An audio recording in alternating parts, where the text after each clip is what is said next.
नमस्कार, आप देख रहे हैं न्यूज़ पीआर और मैं हूं आपके साथ रुचिका राज। इस वक्त की बड़ी खबर आ रही है सियासी गलियारों से। आपको बताएं कि विधानसभा के उपचुनाव होने वाले हैं और इसे लेकर के अब लोजपा के चुनाव चिन्ह को फ्रीज कर दिया गया है। जी हम आपको बताएं कि बंगला चुनाव चिन्ह को लोजपा की तरफ से अब चुनाव आयोग ने फ्रीज कर दिया है, क्योंकि इन दिनों लोजपा में टूट है, जहां एक तरफ पशुपतिनाथ पारस हैं तो दूसरी तरफ चिराग पासवान है और दोनों का कहना है कि दोनों अपने अपने पार्टी के राष्ट्रीय अध्यक्ष हैं और इसका निर्णय आपको बताएं कि चुनाव आयोग को लेना था, लेकिन चुनाव आयोग ने अब लोजपा के चुनाव चिन्ह यानी कि बंगला छाप को फ्रीज कर दिया और कहा है कि इनका इस्तेमाल अब दोनों ही नहीं कर सकते हैं। यानी कि एलजेपी के जो दो गुट है वो दोनों ही इस छाप का इस्तेमाल नहीं कर सकते हैं और न ही एलजेपी का सहारा ले सकते हैं।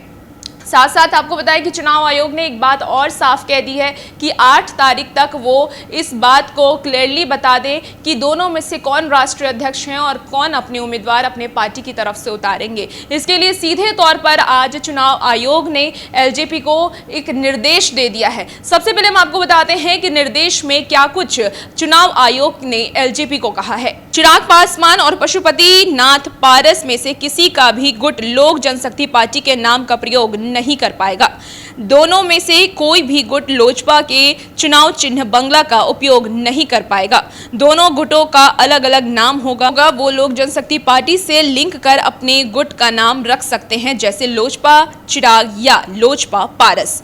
लोजपा के दोनों गुटों को अलग अलग सिंबल यानी चुनाव चिन्ह मिलेगा। दोनों अपने लिए उन चुनाव चिन्हों में से कोई एक चुनाव चिन्ह इस्तेमाल कर सकते हैं जो चुनाव आयोग द्वारा अधिसूचित है और किसी पार्टी को आवंटित नहीं है। अगर तारापुर और कुशेश्वर स्थान विधानसभा सीट पर उपचुनाव में दोनों गुटों में से कोई अपना उम्मीदवार उतारता है तो उसे अपने नए चुनाव चिन्ह का उपयोग करना होगा। चुनाव आयोग ने चिराग और पारस दोनों गुटों के लिए कई दिशा निर्देश भी जारी किए हैं। देखिए क्या क्या दिशा निर्देश उनके लिए दिए गए हैं। आपको बताएं कि लोजपा के दोनों गुट 4 अक्टूबर के दिन में 1 बजे तक चुनाव आयोग को यह बताएंगे कि उनके गुट का नाम क्या है। चुनाव आयोग को यह भी बताएंगे कि अगर तारापुर और कुशेश्वर स्थान में उनका उम्मीदवार उतरता है तो चुनाव चिन्ह क्या होगा। वे 3 चुनाव चिन्ह चुनेंगे जिसमें कि एक आवंटित किया जाएगा।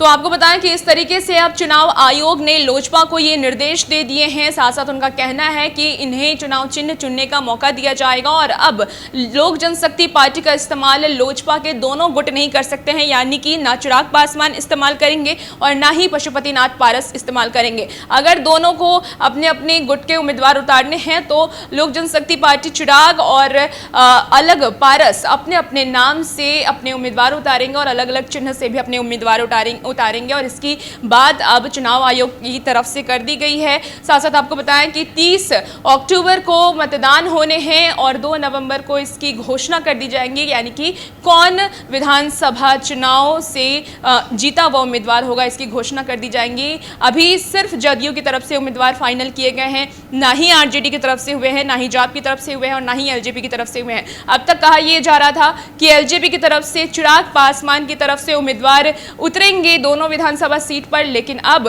चुनाव आयोग ने अपने डिसीजन में ये साफ तौर से कह दिया है कि लोक जनशक्ति पार्टी का इस्तेमाल नहीं करेंगे और ना ही उनके चिन्ह का इस्तेमाल करेंगे, यानी कि बंगला छाप का इस्तेमाल अब ना ही चिराग पासवान करेंगे और ना ही पशुपतिनाथ पारस करेंगे। अब देखना यह होगा कि एलजेपी की आगे की रणनीति क्या होती है, कैसे चिराग पासवान अपने उम्मीदवार उतारते हैं और कैसे पशुपतिनाथ पारस हमें अपने उम्मीदवार को उतारते हैं दोनों विधानसभा सीटों पर। और वैसी तमाम खबरों के लिए हमारे साथ बने रहिए और देखते रहिए न्यूज़ पीआर। धन्यवाद।